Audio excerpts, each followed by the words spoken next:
होते आपल्यासोबत भाजप नेते प्रसाद लाड हे फोन लाईन वरून जोडले गेलेले आहेत। प्रसाद सर, आपण पाहतोय एकूणच मुख्यमंत्री पदासाठी आता फडणवीसांचं नाव निश्चित झालेलं आहे, काय आपली पहिली प्रतिक्रिया यावर?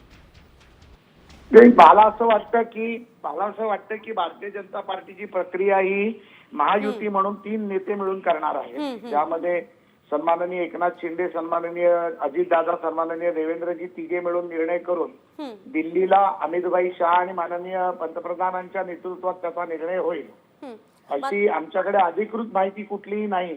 परंतु भाजपाचा आमदार म्हणून माझी निश्चित इच्छा राहील की देवेंद्र फडणवीस हे महाराष्ट्राचे मुख्यमंत्री त्या राज्याच्या विकासासाठी, स्थैर्यासाठी आणि महाराष्ट्र पुढे नेण्यासाठी निश्चितपणे मला झालेला आवडेल। अगदी नक्कीच प्रसाद सर, एकूणच भाजपमध्ये वातावरण कसं आहे, शिंदेंच्या आमदारांमध्ये वातावरण या संदर्भात कसं आहे, देवेंद्र फडणवीसच मुख्यमंत्री व्हावेत असं कुणाकुणाला वाटतंय?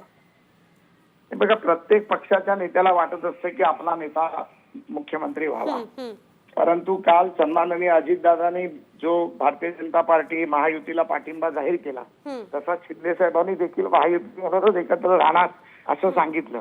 प्रत्येक कार्यकर्त्याची इच्छा असते, त्याला आपण कोणाच्या इच्छेला आपण दाबू शकत नाही, परंतु आमच्या भारतीय जनता पार्टीच्या तळागाळातल्या कार्यकर्त्याला ज्यांनी हा मॅन्डेट आम्हाला दिला, 137 पर्यंत आमदार आज आमच्याकडे आहेत स्वतःचे, भाजपाचे, तर त्यामुळे प्रत्येक कार्यकर्त्याला वाटतंय की देवाभाऊ मुख्यमंत्री व्हावे। अगदी सर, एकूणच आपण जर पाहिलं तर विधानसभा निवडणुकीमध्ये शिंदेंनी सुद्धा चांगली कामगिरी केलेली आहे आणि शिंदेंचे सुद्धा चांगले आमदार या ठिकाणी निवडून आलेले आहेत आणि यासोबतच स्थानिक स्वराज्य संस्थांमध्ये त्यांचं नेतृत्व सुद्धा या ठिकाणी मोठ्या प्रमाणात हे होईल असं कळतंय। दरम्यान धन्यवाद तुम्ही साम टीव्हीशी बातचीत केल्याबद्दल।